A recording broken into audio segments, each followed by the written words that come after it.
Welcome to LifeBlood. This is George G, and the time is right. Welcome to today's guest, strong and powerful Mark Watson. Mark, are you ready to do this? I'm ready. All right, let's go. Mark is the founder and chairman of Aquila Capital Partners. He's an entrepreneur. He's been investing in innovative companies, growing businesses for more than 3 decades. Mark, excited to have you on. Tell us a little bit about your personal life, some more about your work, and why you do what you do. Well, thanks for having me this morning, George. And I guess I'd say when I'm not being a dutiful father, husband, and building businesses, I'm likely racing sailboats in the ocean, climbing mountains, snow skiing, riding mountain bikes. Uh, I guess you could say I enjoy extreme sports to take my mind off of an otherwise busy work day. And it seems to work. Nice. I appreciate that. What is it about? Well, I don't know what the best question is. What is the best jumping off point? How do you decide what to focus your attention on when you wake up in the morning? Do you already know what you're going to be doing? Is your day pretty planned out? How does that work for you? I try, that's a really good question. I try and plan out about half of my day and I try and leave kind of half of my day open to things that I think are going to happen during the day. And that's a habit that I purposely created years ago when I realized that you can spend your whole day meeting people and then you get to the end of the day and you wonder what you accomplished. And I remember when I was very young, I had a boss who said to me, you may think you're really busy, but sometimes you may confuse activity for accomplishment. And I was like, good point. And I can't tell you how many times I've tried to meet with people who used to work for me, and they're like, I'm so busy. I got a 10 o'clock and a 2 o'clock and a whatever. And I'd look at their calendar and I'm like, well, when do you have time to think? And when do you have time to deal with stuff? And they're like, that would be a problem. I'm like, yeah, exactly. So, I look, I always try and find time to think about things as they happen during the day and find a little downtime. But otherwise, a pretty programmed day, looking for opportunities or talking to portfolio companies along the way. It's fascinating to me that we need to, it strikes me that we need to focus more on thinking, on having more space just to be able to think and process information. um and it's kind of weird that that needs to be talked about. Is that odd to you? Well, I guess having done it for so long, no, but yes, because most people don't. And I remember again years ago, I would be sitting in the boardroom with my board of directors, and we would be talking about all the different things we had going on in the company. And at this point in time, we were trying to go from being a US based business to a global business. And it was really, really busy. And and I think I was talking in an animated way, and my hands were probably flailing around a little bit.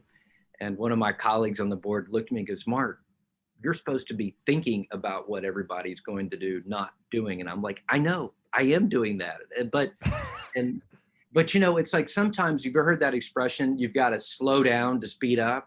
Uh-huh. And so frequently you've got to just kind of take a time out and really think through what matters, right? And what really needs to get done instead of just reacting to what's coming at you. And how often do we want to just reply to that last email that just came in? Sometimes when we're in the middle of a meeting, as opposed to being more thoughtful about how we use our time. And not surprisingly, the more thoughtful you are, probably the more successful you are. Right. That's not surprising. I guess it sounds easy but does hard kind of a thing. So I at the top I talked about how you've been growing businesses and investing in innovative companies for more than 3 decades. And what an innovative company is was different 3 decades ago than it is today. as you're talking to new companies who want to grow and want your firm to invest in them, how do you how do you take in new information about a new technology and make a decision about or educate yourself on this is a good thing, a bad thing, this is something we want to put our money into? Well, it in some ways we've kind of gone in a full circle from 20 years ago to today. And so the narrative may be slightly different, and the lexicon may be slightly different, but there are more things that are similar than they're different. And actually, let me go through them because I think it's kind of really useful. So right now we're in this era where technology is really transforming a lot of businesses. What's different today than before is technology is more available, it's less expensive, so more people can adopt it and use it, which makes it more pervasive, which actually means that you're getting these transformational benefits. But today, the buzzword is disrupt. Everybody thinks they're going to go disrupt, pick an industry. It doesn't matter. There's some new disruptive business or self-proclaimed disruptive business in almost every industry. And then just go back 20 years ago to the dot-com era. And I have to remind people that what the dot-com era is, because it's funny how after 20 years go by, sometimes you kind of forget what happened, or you might have been in school back then, so you don't actually know. And I think that has a lot to do with how history repeats itself. But I remember back in 99 and 2000, so during the dot-com era, I actually lived and ran a business in Menlo Park. One of my portfolio companies was based out there. And by the way, this was not a very tech-enabled company, and we were trying to transform it into one. So think of the irony of that. And actually, if you go back and you look at all the what were then called dot-com companies, what we would call today tech companies, or in my space, fintech or insurtech companies. If you look at all the companies that started back then, almost all of them failed. I mean, back then there were like 5 pet food companies and 5 online grocery retailers, but nobody really thought through how to actually deliver the value to the customer that they were pitching on the internet or on the radio or wherever. And also, I think people didn't think about how much it really costs to build a brand. And so you'd see these VC-backed companies blow through tens of millions, or in some cases, hundreds of millions of dollars, and then finally give up because all of a sudden the narrative went from, well, how much are you going to grow this year, to, well, do you think you'll ever make money?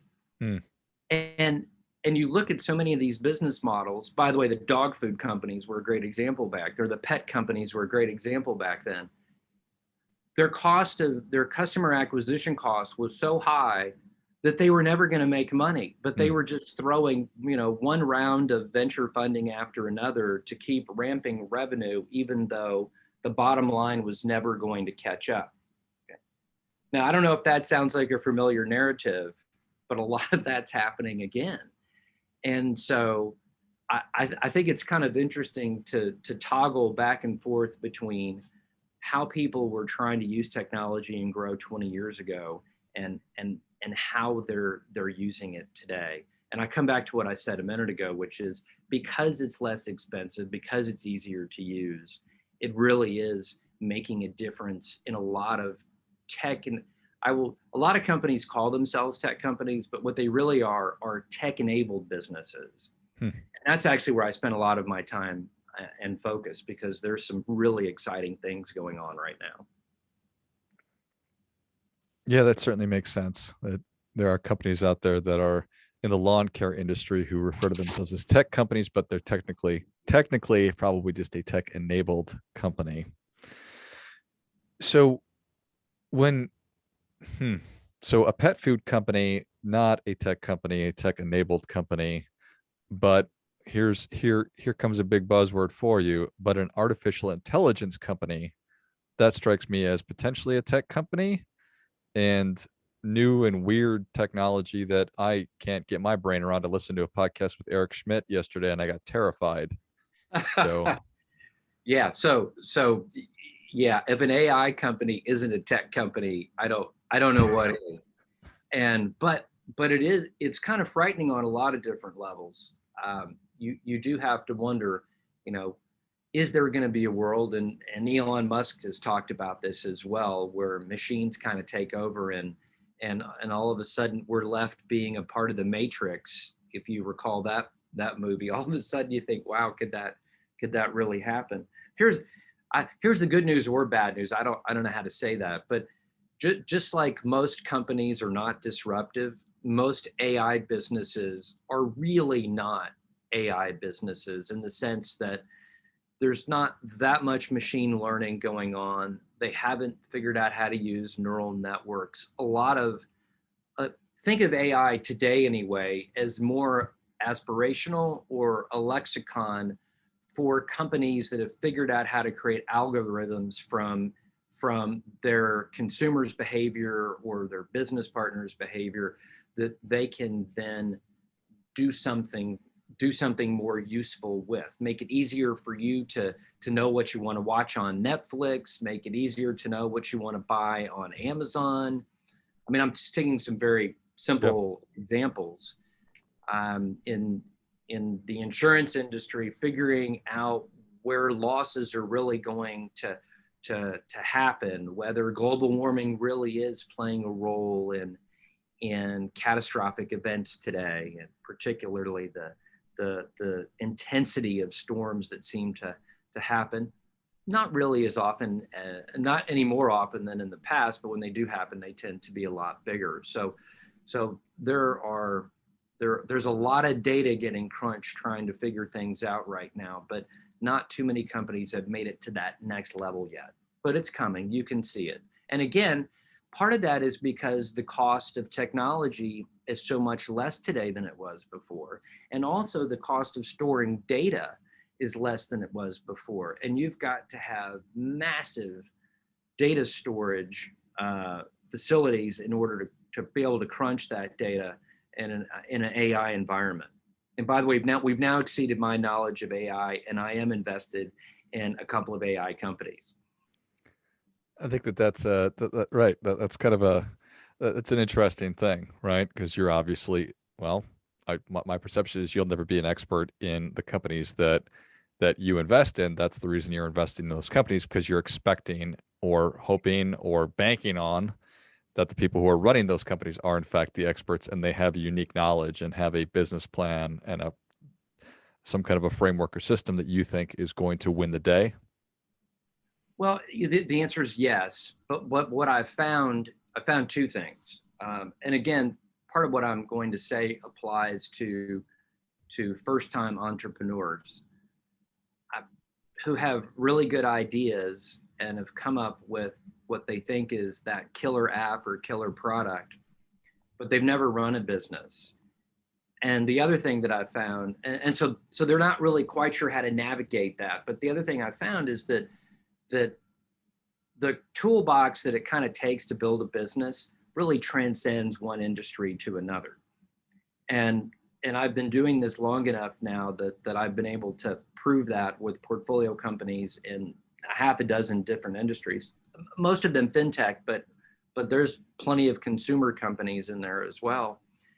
And so that's what I really enjoy, is knowing that there's a formula of how to build a business, and helping founders and their teams build their toolbox so that they can go out and block and tackle once they've figured out their strategy to go build their business. Because there is a real formula to going about it, as opposed to just trial and error. Got it. And if you don't know that, then you don't know it. Well, that's where, by the way, trial and error is also referred to as innovation. Mm, So, so you could innovate your way there, but also, or you can be really thoughtful in who you bring in as an investor. And that's really kind of how we started Aquila back in the late 90s. We had this notion that new entrepreneurs were going to come up with much better ideas than us, but they'd not part of them really hadn't most of them hadn't really ever run a business before. And so we said, well, look, why don't we partner our operational and strategic know-how with their ideas, and also we'll write a check. And it's actually been really, really good. In fact, earlier this month, Inc. magazine came out with their first ever founder friendly list. hmm. And I'm happy to say Aquila made that list, and they interviewed a number of our portfolio company CEOs and asked them a lot of pointed questions about whether we really were helpful or if we just said we were and wrote a check. So that was pretty good validation.